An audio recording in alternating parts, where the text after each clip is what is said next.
Classic horror stories. The Horla, by Guy de Maupassant. May 8. What a lovely day. I have spent all the morning lying on the grass in front of my house, under the enormous plantain tree which covers and shades and shelters the whole of it. I like this part of the country. I am fond of living here because I am attached to it by deep roots, the profound and delicate roots which attach a man to the soil on which his ancestors were born and died, to their traditions, their usages, their food, the local expressions, the peculiar language of the peasants, the smell of the soil, the hamlets, and to the atmosphere itself. I love the house in which I grew up. From my windows I can see the Seine, which flows by the side of my garden, on the other side of the road, almost through my grounds, the great and wide Seine, which goes to Rouen and Havre, and which is covered with boats passing to and fro. On the left, down yonder, lies Rouen, populous Rouen with its blue roofs massing under pointed Gothic towers. Innumerable are they, delicate or broad, dominated by the spire of the cathedral, full of bells which sound through the blue air on fine mornings, sending their sweet and distant iron clang to me, their metallic sounds, now stronger and now weaker, according as the wind is strong or light. What a delicious morning it was!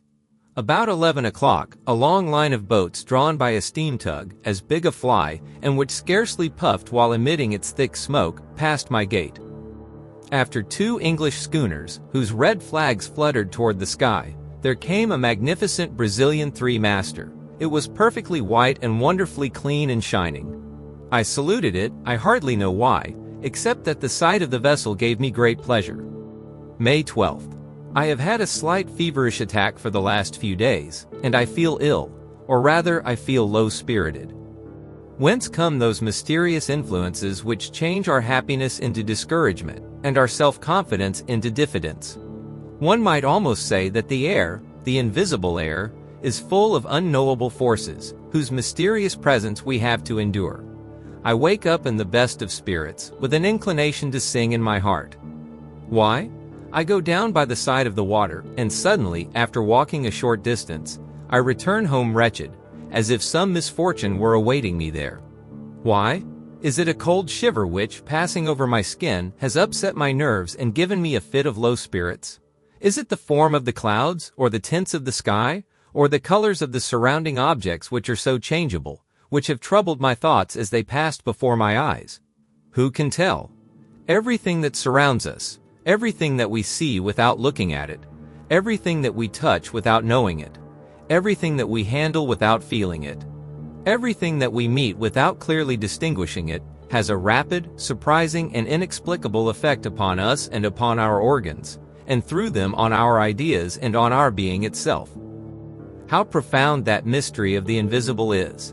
We cannot fathom it with our miserable senses. Our eyes are unable to perceive what is either too small or too great, too near to or too far from us. We can see neither the inhabitants of a star nor of a drop of water. Our ears deceive us, for they transmit to us the vibrations of the air in sonorous notes. Our senses are fairies who work the miracle of changing that movement into noise, and by that metamorphosis give birth to music, which makes the mute agitation of nature a harmony. So with our sense of smell, which is weaker than that of a dog, and so with our sense of taste, which can scarcely distinguish the age of a wine. Oh, if we only had other organs which could work other miracles in our favor, what a number of fresh things we might discover around us. May 16th. I am ill, decidedly. I was so well last month. I am feverish, horribly feverish, or rather I am in a state of feverish enervation, which makes my mind suffer as much as my body. I have without ceasing the horrible sensation of some danger threatening me, the apprehension of some coming misfortune or of approaching death, a presentiment which is no doubt an attack of some illness still unnamed, which germinates in the flesh and in the blood. May 18th. I have just come from consulting my medical man, for I can no longer get any sleep. He found that my pulse was high, my eyes dilated, my nerves highly strung, but no alarming symptoms. I must have a course of shower baths and of bromide of potassium. May 25th. No change.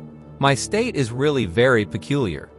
As the evening comes on, an incomprehensible feeling of disquietude seizes me, just as if night concealed some terrible menace toward me. I dine quickly and then try to read, but I do not understand the words and can scarcely distinguish the letters. Then I walk up and down my drawing room, oppressed by a feeling of confused and irresistible fear, a fear of sleep and a fear of my bed. About 10 o'clock I go up to my room. As soon as I have entered, I lock and bolt the door. I am frightened of what? Up till the present time I have been frightened of nothing. I open my cupboards and look under my bed. I listen to what? How strange it is that a simple feeling of discomfort, of impeded or heightened circulation, perhaps the irritation of a nervous center, a slight congestion, a small disturbance in the imperfect and delicate functions of our living machinery, can turn the most light-hearted of men into a melancholy one, and make a coward of the bravest. Then, I go to bed, and I wait for sleep as a man might wait for the executioner. I wait for its coming with dread, and my heart beats and my legs tremble, while my whole body shivers beneath the warmth of the bedclothes, until the moment when I suddenly fall asleep, as a man throws himself into a pool of stagnant water in order to drown. I do not feel this perfidious sleep coming over me as I used to, but a sleep which is close to me and watching me, which is going to seize me by the head, to close my eyes and annihilate me. I sleep a long time, 2 or 3 hours perhaps, then a dream, no, a nightmare lays hold on me. I feel that I am in bed and asleep. I feel it and I know it. And I feel also that somebody is coming close to me, is looking at me, touching me, is getting onto my bed, is kneeling on my chest, is taking my neck between his hands and squeezing it with all his might in order to strangle me. I struggle, bound by that terrible powerlessness which paralyzes us in our dreams. I try to cry out, but I cannot. I want to move. I cannot. I try with the most violent efforts and out of breath to turn over and throw off this being which is crushing and suffocating me. I cannot. And then suddenly I wake up, shaken and bathed in perspiration. I light a candle and find that I am alone, and after that crisis, which occurs every night, I at length fall asleep and slumber tranquilly till morning. June 2nd. My state has grown worse. What is the matter with me? The bromide does me no good, and the shower baths have no effect whatever. Sometimes, in order to tire myself out, though I am fatigued enough already, I go for a walk in the forest of Rumar. I used to think at first that the fresh light and soft air, impregnated with the odor of herbs and leaves, would instill new life into my veins and impart fresh energy to my heart. One day I turned into a broad ride in the wood, and then I diverged toward La Bouille through a narrow path between 2 rows of exceedingly tall trees, which placed a thick, green, almost black roof between the sky and me. A sudden shiver ran through me, not a cold shiver but a shiver of agony, and so I hastened my steps, uneasy at being alone in the wood, frightened stupidly and without reason, at the profound solitude. Suddenly it seemed as if I were being followed, that somebody was walking at my heels, close, quite close to me, near enough to touch me. I turned round suddenly, but I was alone. I saw nothing behind me except the straight, broad ride, empty and bordered by high trees, horribly empty. On the other side also it extended until it was lost in the distance, and looked just the same terrible. I closed my eyes. Why? And then I began to turn round on one heel very quickly, just like a top. I nearly fell down and opened my eyes. The trees were dancing round me and the earth heaved. I was obliged to sit down. Then I no longer remembered how I had come. What a strange idea. What a strange, strange idea. I did not the least know. I started off to the right and got back into the avenue which had led me into the middle of the forest. June 3rd. I have had a terrible night. I shall go away for a few weeks, for no doubt a journey will set me up again. July 2nd. I have come back quite cured, and have had a most delightful trip into the bargain. I have been to Mont Saint-Michel, which I had not seen before. What a sight when one arrives as I did, at Avranches toward the end of the day. The town stands on a hill, and I was taken into the public garden at the extremity of the town. I uttered a cry of astonishment. An extraordinarily large bay lay extended before me, as far as my eyes could reach. between two hills which were lost to sight in the mist. And in the middle of this immense yellow bay, under a clear golden sky, a peculiar hill rose up, somber and pointed in the midst of the sand. The sun had just disappeared, and under the still flaming sky stood out the outline of that fantastic rock, which bears on its summit a picturesque monument. At daybreak I went to it. The tide was low, as it had been the night before, and I saw that wonderful abbey rise up before me as I approached it. After several hours walking, I reached the enormous mass of rock which supports the little town, dominated by the great church. Having climbed the steep and narrow street, I entered the most wonderful Gothic building that has ever been erected to God on earth, large as a town, and full of low rooms which seem buried beneath vaulted roofs, and of lofty galleries supported by delicate columns. I entered this gigantic granite jewel, which is as light in its effect as a bit of lace, and is covered with towers, with slender belfries to which spiral staircases ascend. The flying buttresses raise strange heads that bristle with chimeras. With devils, with fantastic animals, with monstrous flowers, are joined together by finely carved arches, to the blue sky by day, and to the black sky by night. When I had reached the summit, I said to the monk who accompanied me, "Father, how happy you must be here." And he replied, "It is very windy, monsieur." And so we began to talk while watching the rising tide, which ran over the sand and covered it with a steel cuirass. And then the monk told me stories, all the old stories belonging to the place legends, nothing but legends. One of them struck me forcibly. The country people, those belonging to the Mornay, declare that at night one can hear talking going on in the sand, and also that two goats bleat, one with a strong, the other with a weak voice. Incredulous people declare that it is nothing but the screaming of the seabirds, which occasionally resembles bleatings, and occasionally human lamentations. But belated fishermen swear that they have met an old shepherd, whose cloak-covered head they can never see, wandering on the sand between two tides, round the little town placed so far out of the world. They declare he is guiding and walking before a he-goat with a man's face, and a she-goat with a woman's face, both with white hair, who talk incessantly, quarreling in a strange language, and then suddenly cease talking in order to bleat with all their might. "Do you believe it?" I asked the monk. "I scarcely know," he replied, and I continued, "If there are other beings besides ourselves on this earth, how comes it that we have not known it for so long a time? Or why have you not seen them? How is it that I have not seen them?" He replied, "Do we see the 100,000th part of what exists? Look here, there is the wind, which is the strongest force in nature.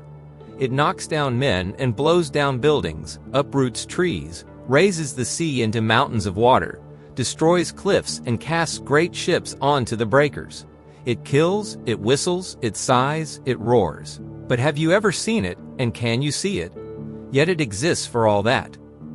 I was silent before this simple reasoning. That man was a philosopher, or perhaps a fool. I could not say which exactly, so I held my tongue. What he had said had often been in my own thoughts. July 3rd. I have slept badly. Certainly there is some feverish influence here, for my coachman is suffering in the same way as I am. When I went back home yesterday, I noticed his singular paleness, and I asked him, "What is the matter with you, John?" "The matter is that I never get any rest, and my nights devour my days. Since your departure, monsieur, there has been a spell over me. However, the other servants are all well, but I am very frightened of having another attack myself." July 4th. I am decidedly taken again, for my old nightmares have returned. Last night I felt somebody leaning on me who was sucking my life from between my lips with his mouth. Yes, he was sucking it out of my neck like a leech would have done. Then he got up, satiated, and I woke up, so beaten, crushed, and annihilated that I could not move. If this continues for a few days, I shall certainly go away again. July 5th. Have I lost my reason? What has happened? What I saw last night is so strange that my head wanders when I think of it. As I do now every evening, I had locked my door. Then, being thirsty, I drank half a glass of water, and I accidentally noticed that the water bottle was full up to the cut glass stopper. Then I went to bed and fell into one of my terrible sleeps, from which I was aroused in about 2 hours by a still more terrible shock. Picture to yourself a sleeping man who is being murdered, who wakes up with a knife in his chest, a gurgling in his throat, is covered with blood, can no longer breathe, is going to die, and does not understand anything at all about it. There, you have it. Having recovered my senses, I was thirsty again, so I lighted a candle and went to the table on which my water bottle was. I lifted it up and tilted it over my glass, but nothing came out. It was empty. It was completely empty. At first I could not understand it at all. Then suddenly I was seized by such a terrible feeling that I had to sit down, or rather fall into a chair. Then I sprang up with a bound to look about me. Then I sat down again, overcome by astonishment and fear, in front of the transparent crystal bottle. I looked at it with fixed eyes, trying to solve the puzzle, and my hands trembled. Somebody had drunk the water, but who? I without any doubt? It could surely only be I? In that case, I was a somnambulist, was living without knowing it, that double mysterious life which makes us doubt whether there are not two beings in us, whether a strange, unknowable, and invisible being does not, during our moments of mental and physical torpor, animate the inert body, forcing it to a more willing obedience than it yields to ourselves. Oh, who will understand my horrible agony? Who will understand the emotion of a man sound in mind, wide awake, full of sense, who looks in horror at the disappearance of a little water while he was asleep, through the glass of a water bottle? And I remained sitting until it was daylight, without venturing to go to bed again. July 6th. I am going mad. Again, all the contents of my water bottle have been drunk during the night, or rather I have drunk it. But is it I? Is it I? Who could it be? Who? Oh, God, am I going mad? Who will save me? July 10th. I have just been through some surprising ordeals. Undoubtedly, I must be mad. And yet, on July 6th, before going to bed, I put some wine, milk, water, bread, and strawberries on my table. Somebody drank. I drank all the water and a little of the milk, but neither the wine, nor the bread, nor the strawberries were touched.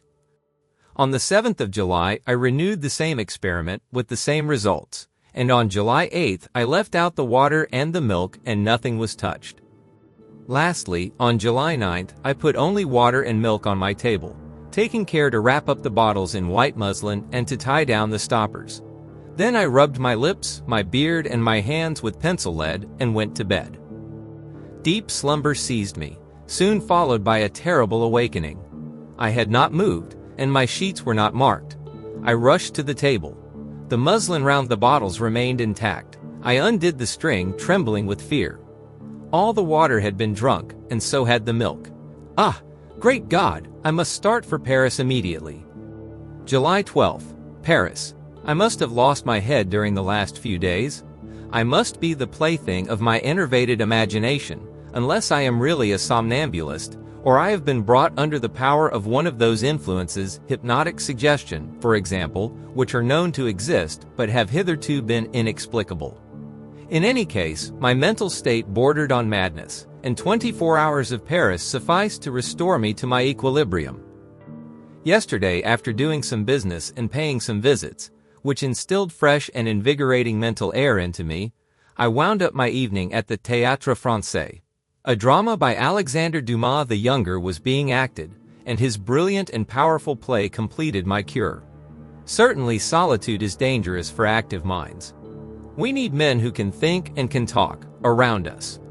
When we are alone for a long time, we people space with phantoms. I returned along the boulevards to my hotel in excellent spirits.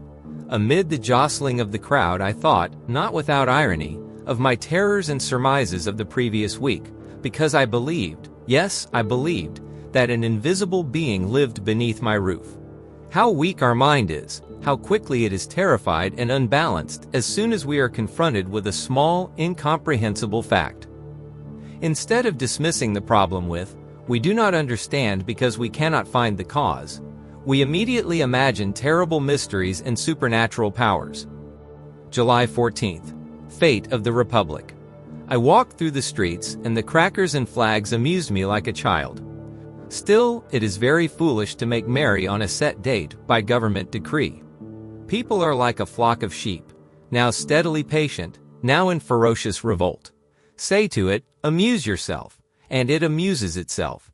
Say to it, go and fight with your neighbor, and it goes and fights. Say to it, vote for the emperor, and it votes for the emperor. Then say to it, vote for the republic, and it votes for the republic. Those who direct it are stupid too, but instead of obeying men, they obey principles, a course which can only be foolish, ineffective, and false. For the very reason that principles are ideas which are considered as certain and unchangeable, whereas in this world one is certain of nothing, since light is an illusion and noise is deception. July 16th. I saw some things yesterday that troubled me very much. I was dining at my cousin's, Madame Sablé, whose husband is colonel of the 76th Chasseurs at Limoges. There were two young women there, one of whom had married a medical man, Dr. Parent, who devotes himself a great deal to nervous diseases and to the extraordinary manifestations which just now experiments in hypnotism and suggestion are producing. He related to us at some length the enormous results obtained by English scientists and the doctors of the medical school at Nancy, and the facts which he adduced appeared to me so strange that I declared that I was altogether incredulous. We are, he declared, on the point of discovering one of the most important secrets of nature, I mean to say, one of its most important secrets on this earth, for assuredly there are some up in the stars yonder of a different kind of importance.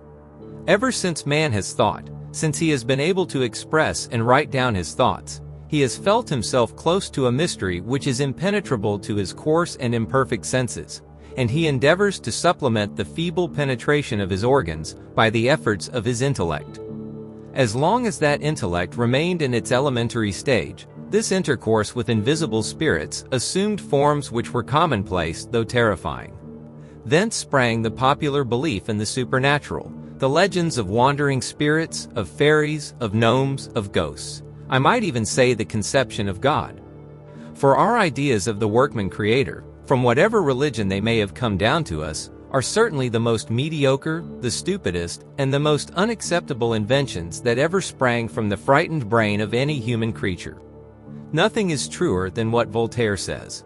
If God made man in his own image, man has certainly paid him back again. But for rather more than a century, men seem to have had a presentiment of something new. Mesmer and some others have put us on an unexpected track, and within the last 2 or 3 years especially, we have arrived at results really surprising. My cousin, who is also very incredulous, smiled, and Dr. Parent said to her, "Would you like me to try and send you to sleep, madam?" "Yes, certainly." She sat down in an easy chair, and he began to look at her fixedly, as if to fascinate her. I suddenly felt myself somewhat discomposed. My heart beat rapidly, and I had a choking feeling in my throat. I saw that Madame Sabel's eyes were growing heavy, her mouth twitched, and her bosom heaved, and at the end of 10 minutes she was asleep. "Go behind her," the doctor said to me, so I took a seat behind her. He put a visiting card into her hands and said to her, "This is a looking glass. What do you see in it?" She replied, "I see my cousin." "What is he doing?" "He is twisting his mustache." "And now?" "He is taking a photograph out of his pocket." "Whose photograph is it?" "His own." That was true, for the photograph had been given me that same evening at the hotel. "What is his attitude in this portrait?" "He is standing up with his hat in his hand." She saw these things in that card, in that piece of white pasteboard, as if she had seen them in a looking-glass. The young women were frightened and exclaimed, "That is quite enough, quite enough." But the doctor said to her authoritatively, "You will get up at 8 o'clock tomorrow morning. Then you will go and call on your cousin at his hotel, and ask him to lend you the 5,000 francs which your husband asks of you, and which he will ask for when he sets out on his coming journey." Then he woke her up. On returning to my hotel, I thought over this curious séance, and I was assailed by doubts, not as to my cousin's absolute and undoubted good faith, for I had known her as well as if she had been my own sister ever since she was a child, but as to a possible trick on the doctor's part. Had not he, perhaps, kept a glass hidden in his hand, which he showed to the young woman in her sleep at the same time as he did the card? Professional conjurers do things which are just as singular. However, I went to bed, and this morning, at about 8:30, I was awakened by my footman, who said to me, "Madame Sablé has asked to see you immediately, monsieur." I dressed hastily and went to her. She sat down in some agitation, with her eyes on the floor, and without raising her veil said to me, "My dear cousin, I am going to ask a great favor of you." "What is it, cousin?" "I do not like to tell you, and yet I must. I am in absolute want of 5,000 francs. "What, you?" "Yes, I, or rather my husband, who has asked me to procure them for him." I was so stupefied that I hesitated to answer.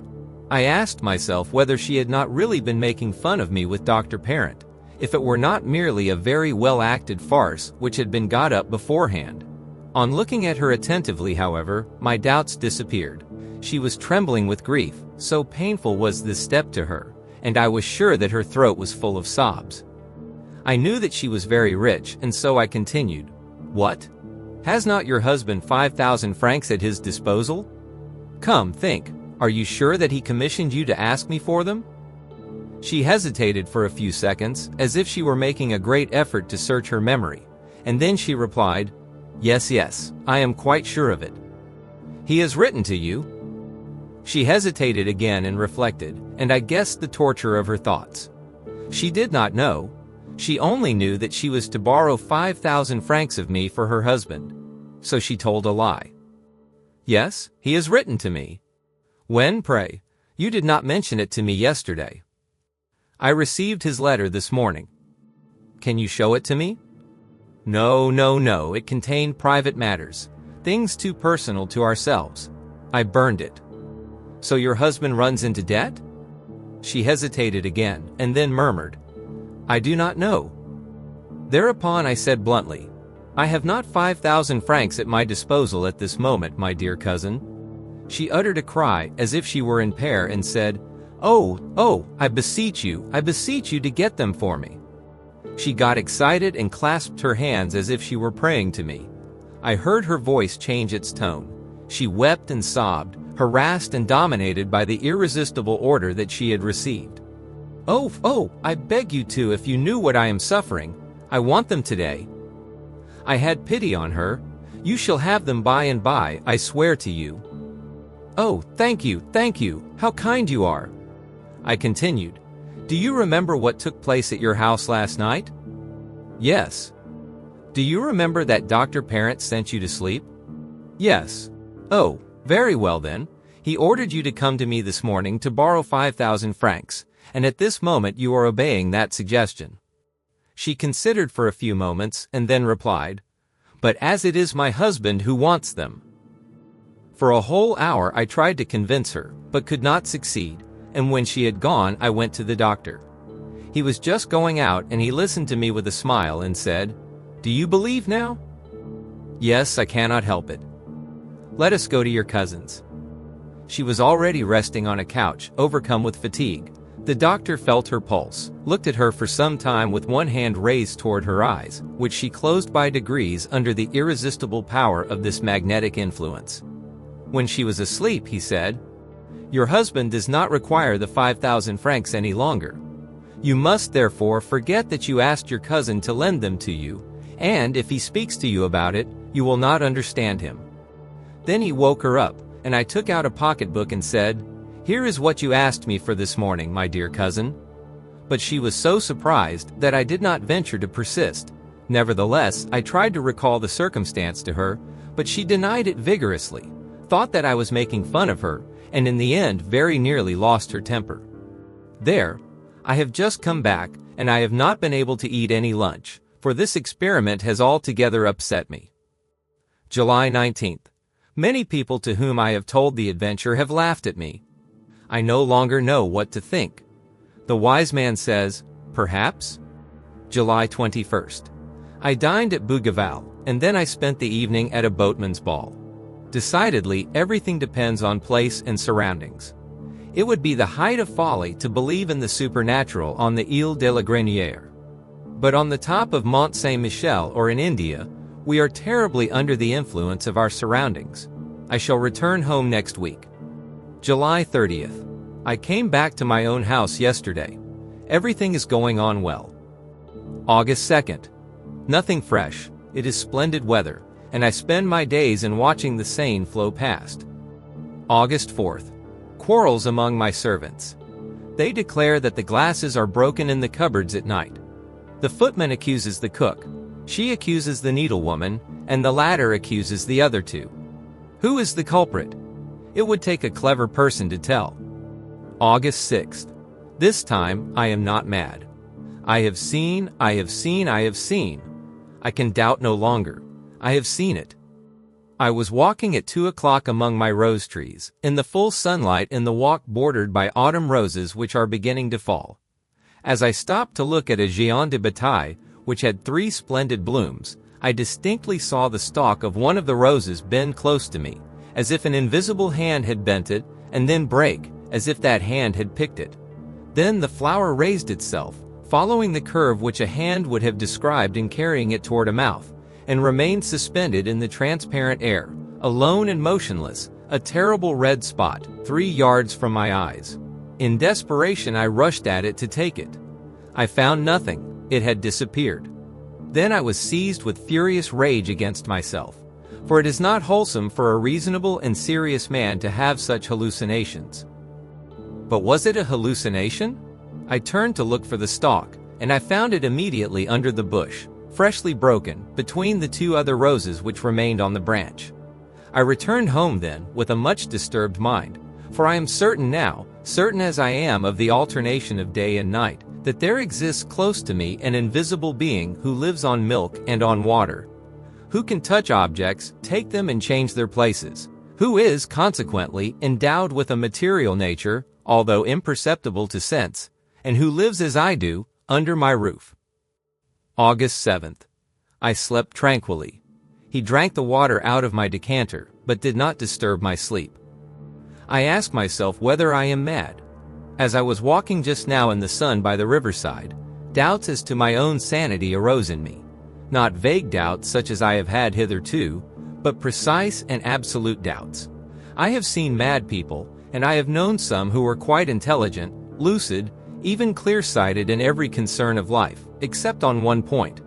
They could speak clearly, readily, profoundly on everything, till their thoughts were caught in the breakers of their delusions and went to pieces there, were dispersed and swamped in that furious and terrible sea of fogs and squalls which is called madness. I certainly should think that I was mad, absolutely mad, if I were not conscious that I knew my state, if I could not fathom it and analyze it with the most complete lucidity.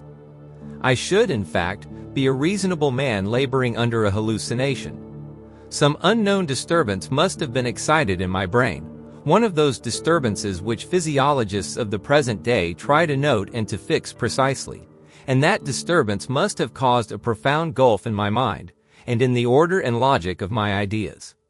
Similar phenomena occur in dreams, and lead us through the most unlikely phantasmagoria, without causing us any surprise, because our verifying apparatus and our sense of control have gone to sleep, while our imaginative faculty wakes and works.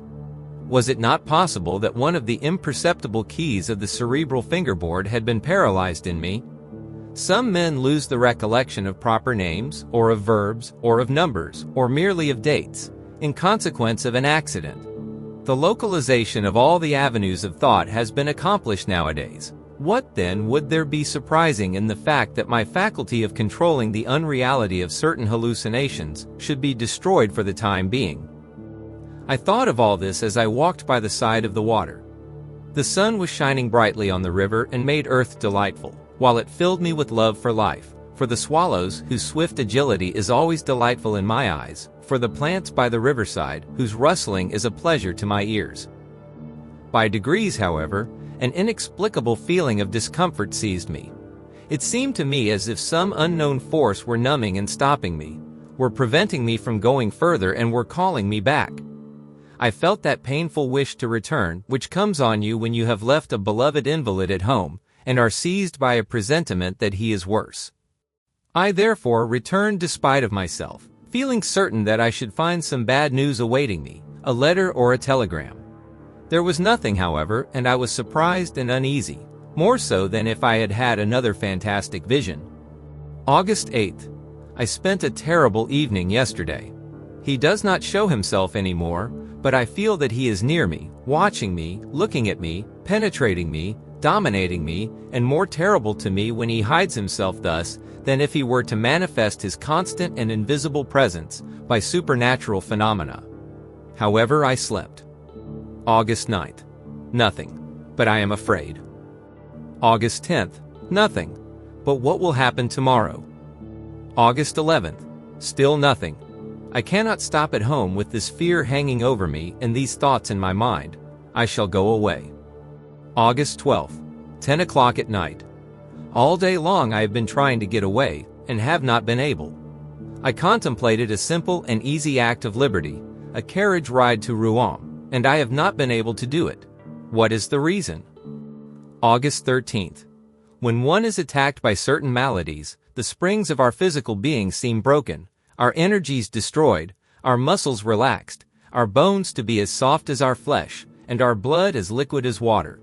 I am experiencing the same in my moral being, in a strange and distressing manner.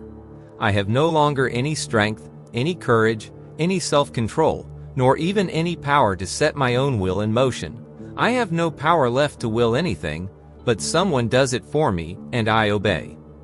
August 14th. I am lost. Somebody possesses my soul and governs it. Somebody orders all my acts, all my movements, all my thoughts. I am no longer master of myself, nothing except an enslaved and terrified spectator of the things which I do. I wish to go out, I cannot. He does not wish to, and so I remain, trembling and distracted in the armchair in which he keeps me sitting. I merely wish to get up and to rouse myself, so as to think that I am still master of myself. I cannot. I am riveted to my chair, and my chair adheres to the floor in such a manner that no force of mine can move us.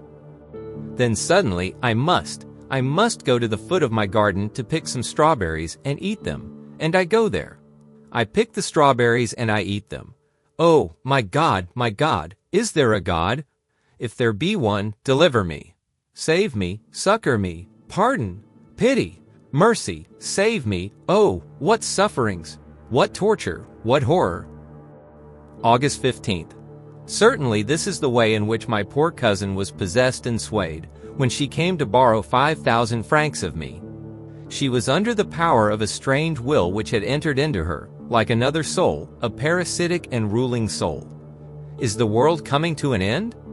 But who is he, this invisible being that rules me, this unknowable being, this rover of a supernatural race? Invisible beings exist then.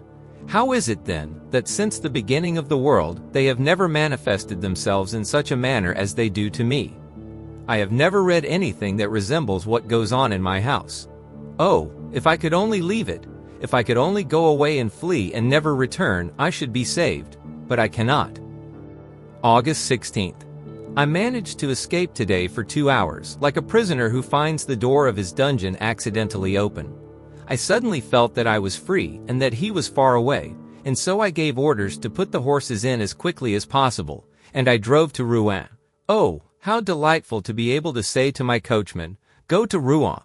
I made him pull up before the library, and I begged them to lend me Dr. Hermann Herestauss's treatise on the unknown inhabitants of the ancient and modern world.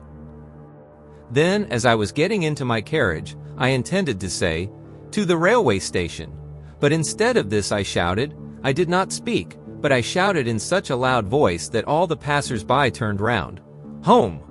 And I fell back onto the cushion of my carriage, overcome by mental agony. He had found me out and regained possession of me. August 17th. Oh, what a night! What a night! And yet it seems to me that I ought to rejoice. I read until 1 o'clock in the morning. Herestauss, doctor of philosophy and theogony, wrote the history and the manifestation of all those invisible beings which hover around man, or of whom he dreams. He describes their origin, their domains, their power, but none of them resembles the one which haunts me. One might say that man, ever since he has thought, has had a foreboding and a fear of a new being, stronger than himself, his successor in this world, and that, feeling him near, and not being able to foretell the nature of the unseen one, he has, in his terror, created the whole race of hidden beings, vague phantoms born of fear. Having therefore read until 1 o'clock in the morning, I went and sat down at the open window in order to cool my forehead and my thoughts in the calm night air. It was very pleasant and warm. How I should have enjoyed such a night formerly. There was no moon, but the stars darted out their rays in the dark heavens. Who inhabits those worlds? What forms, what living beings, what animals are there yonder? Do those who are thinkers in those distant worlds know more than we do? What can they do more than we? What do they see which we do not? Will not one of them, some day or other traversing space, appear on our earth to conquer it, just as formerly the Norsemen crossed the sea in order to subjugate nations feebler than themselves? We are so weak, so powerless, so ignorant, so small, we who live on this particle of mud which revolves in liquid air. I fell asleep, dreaming thus in the cool night air, and then, having slept for about 3/4 of an hour, I opened my eyes without moving, awakened by an indescribably confused and strange sensation. At first I saw nothing, and then suddenly it appeared to me as if a page of the book, which had remained open on my table, turned over of its own accord. Not a breath of air had come in at my window, and I was surprised and waited. In about 4 minutes, I saw with my own eyes, another page lift itself up and fall down on the others, as if a finger had turned it over. My armchair was empty, appeared empty, but I knew that he was there, he, and sitting in my place, and that he was reading. With a furious bound, the bound of an enraged wild beast that wishes to disembowel its tamer, I crossed my room to seize him, to strangle him, to kill him. But before I could reach it, my chair fell over as if somebody had run away from me. My table rocked, my lamp fell and went out, and my window closed as if some thief had been surprised and had fled out into the night, shutting it behind him. So he had run away. He had been afraid. He afraid of me. So tomorrow, or later some day or other, I should be able to hold him in my clutches and crush him against the ground. Do not dogs occasionally bite and strangle their masters? August 18th. I have been thinking the whole day long. Oh, yes, I will obey him, follow his impulses, fulfill all his wishes, show myself humble, submissive, a coward. He is the stronger, but an hour will come. August 19th. I know all. I have just read the following in the Revue du Monde Scientifique. A curious piece of news comes to us from Rio de Janeiro. Madness, an epidemic of madness, which may be compared to that contagious madness which attacked the people of Europe in the Middle Ages, is at this moment raging in the province of São Paulo. The frightened inhabitants are leaving their houses, deserting their villages, abandoning their land, saying that they are pursued, possessed, governed like human cattle by invisible, though tangible beings, by a species of vampire, which feeds on their life while they are asleep, and which, besides, drinks water and milk without appearing to touch any other nourishment. Professor Don Pedro Enriquez, accompanied by several medical savants, has gone to the province of São Paulo in order to study the origin and the manifestations of this surprising madness on the spot, and to propose such measures to the emperor as may appear to him to be most fitted to restore the mad population to reason. I remember now that fine Brazilian three-master which passed in front of my windows as it was going up the Seine, on the 8th of last May. I thought it looked so pretty, so white and bright. That being was on board of her, coming from there where its race sprang from. And it saw me. It saw my house, which was also white, and he sprang from the ship onto the land. Oh, good heavens! Now I know I can divine. The reign of man is over, and he has come. He whom disquieted priests exorcised, whom sorcerers evoked on dark nights, without seeing him appear. He to whom the imaginations of the transient masters of the world lent all the monstrous or graceful forms of gnomes, spirits, genii, fairies, and familiar spirits. After the coarse conceptions of primitive fear, Men more enlightened gave him a truer form. Mesmer divined him, and 10 years ago physicians accurately discovered the nature of his power even before he exercised it himself. They played with that weapon of their new lord, the sway of a mysterious will over the human soul, which had become enslaved. They called it mesmerism, hypnotism, suggestion, I know not what. I have seen them diverting themselves like rash children with this horrible power. Woe to us, woe to man. He has come, the what does he call himself? The I. Fancy that he is shouting out his name to me, and I do not hear him.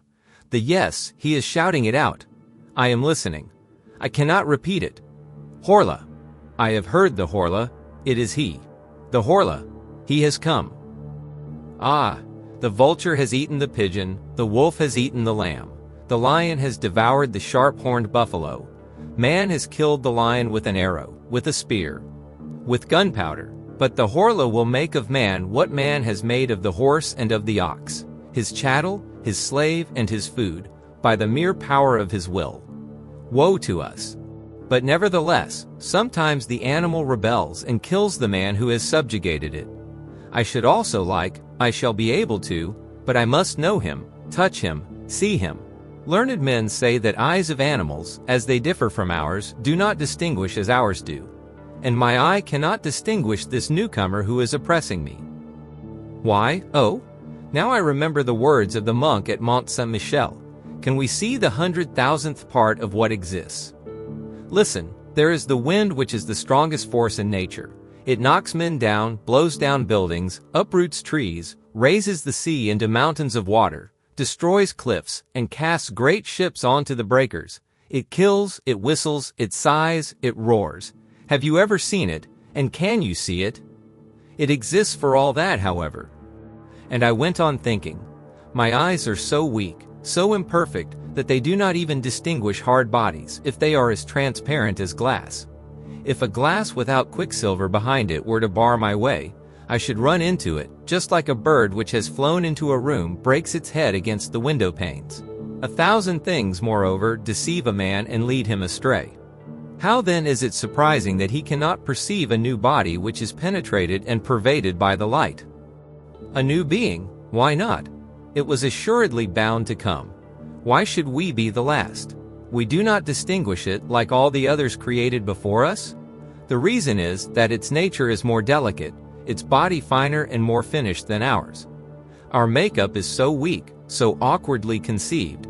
Our body is encumbered with organs that are always tired, always being strained like locks that are too complicated. It lives like a plant and like an animal nourishing itself with difficulty on air, herbs and flesh. It is a brute machine which is a prey to maladies, to malformations, to decay. It is broken-winded, badly regulated, simple and eccentric, ingeniously yet badly made, a coarse and yet a delicate mechanism, in brief, the outline of a being which might become intelligent and great. There are only so few stages of development in this world, from the oyster up to man. Why should there not be one more? When once that period is accomplished, which separates the successive products one from the other. Why not one more? Why not also other trees with immense splendid flowers, perfuming whole regions? Why not other elements beside fire, air, earth, and water? There are only four, nursing fathers of various beings. What a pity! Why should not there be 40, 400, 4,000? How poor everything is! How mean and wretched, grudgingly given, poorly invented, clumsily made. Ah, the elephant and the hippopotamus, what power! And the camel, what suppleness! But the butterfly, you will say, a flying flower. I dream of one that should be as large as 100 worlds, with wings whose shape, beauty, colors, and motion I cannot even express. But I see it, it flutters from star to star, refreshing them and perfuming them with the light and harmonious breath of its flight. And the people up there gaze at it as it passes in an ecstasy of delight. What is the matter with me? It is he, the Horla, who haunts me, and who makes me think of these foolish things. He is within me, he is becoming my soul, I shall kill him. August 20th, I shall kill him. I have seen him. Yesterday I sat down at my table and pretended to write very assiduously. I knew quite well that he would come prowling round me, quite close to me, so close that I might perhaps be able to touch him, to seize him. And then I should have the strength of desperation. I should have my hands, my knees, my chest, my forehead, my teeth to strangle him, to crush him, to bite him, to tear him to pieces. And I watched for him with all my overexcited nerves. I had lighted my 2 lamps and the 8 wax candles on my mantelpiece, as if by this light I should discover him. My bed, my old oak bed with its columns, was opposite to me. On my right was the fireplace. On my left the door, which was carefully closed after I had left it open for some time, in order to attract him. Behind me was a very high wardrobe with a looking-glass in it, which served me to dress by every day, and in which I was in the habit of inspecting myself from head to foot every time I passed it. So I pretended to be writing in order to deceive him, for he also was watching me, and suddenly I was certain that he was reading over my shoulder, that he was there almost touching my ear. I got up so quickly with my hands extended that I almost fell. Horror! It was as bright as at midday, but I did not see myself in the glass. It was empty, clear, profound, full of light, but my figure was not reflected in it, and I was opposite to it. I saw the large clear glass from top to bottom, and I looked at it with unsteady eyes. I did not dare advance. I did not venture to make a movement, feeling certain nevertheless that he was there, but that he would escape me again, he whose imperceptible body had absorbed my reflection. How frightened I was, and then suddenly I began to see myself through a mist in the depths of the looking-glass, in a mist as it were, or through a veil of water, and it seemed to me as if this water were flowing slowly from left to right, and making my figure clearer every moment. It was like the end of an eclipse. Whatever hid me did not appear to possess any clearly defined outlines, but was a sort of opaque transparency, which gradually grew clearer. At last I was able to distinguish myself completely, as I do every day when I look at myself. I had seen him, and the horror of it remained with me, and makes me shudder even now. August 21st. How could I kill him, since I could not get hold of him? Poison? But he would see me mix it with the water, and then would our poisons have any effect on his impalpable body? No doubt about the matter. Then? August 22nd. I sent for a blacksmith from Rouen and ordered iron shutters of him for my room, such as some private hotels in Paris have on the ground floor, for fear of thieves, and he is going to make me a similar door as well. I have made myself out a coward, but I do not care about that. September 10th. Rouen, Hotel Continental. It is done. It is done. But is he dead? My mind is thoroughly upset by what I have seen. Well then, yesterday, the locksmith having put on the iron shutters and door, I left everything open until midnight, although it was getting cold. Suddenly I felt that he was there, and joy, mad joy, took possession of me. I got up softly, and I walked to the right and left for some time, so that he might not guess anything. Then I took off my boots and put on my slippers carelessly. Then I fastened the iron shutters, and going back to the door quickly, I double-locked it with a padlock, putting the key into my pocket. Suddenly I noticed that he was moving restlessly round me, that in his turn he was frightened, and was ordering me to let him out. I nearly yielded, though I did not quite, but putting my back to the door, I half opened it, just enough to allow me to go out backward, and as I am very tall, my head touched the lintel. I was sure that he had not been able to escape, and I shut him up quite alone, quite alone. What happiness! I had him fast. Then I ran downstairs into the drawing room which was under my bedroom. I took the 2 lamps and poured all the oil onto the carpet, the furniture, everywhere. Then I set fire to it and made my escape, after having carefully double-locked the door.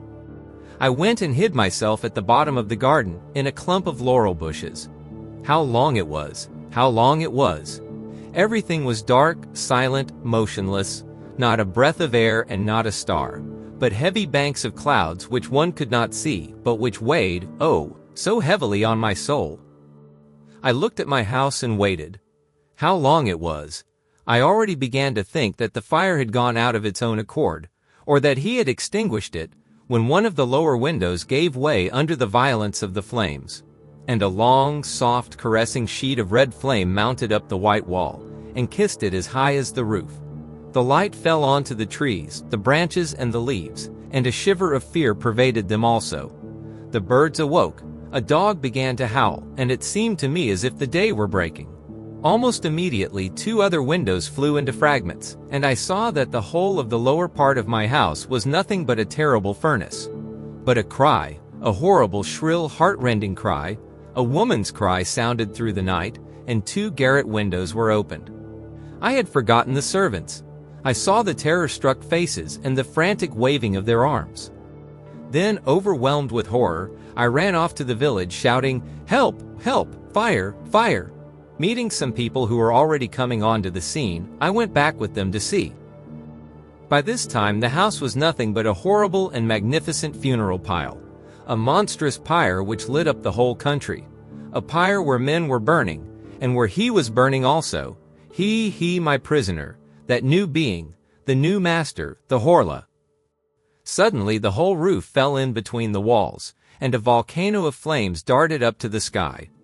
Through all the windows which opened onto that furnace, I saw the flames darting, and I reflected that he was there, in that kiln, dead. Dead? Perhaps? His body? Was not his body, which was transparent, indestructible by such means as would kill ours? If he were not dead, perhaps time alone has power over that invisible and redoubtable being. Why this transparent, unrecognizable body, this body belonging to a spirit, if it also had to fear ills, infirmities, and premature destruction? Premature destruction? All human terror springs from that. After man, the Horla. After him who can die every day, at any hour, at any moment, by any accident, he came. He who was only to die at his own proper hour and minute, because he had touched the limits of his existence. No, there is no doubt about it. He is not dead. Then I suppose I must kill myself. The end,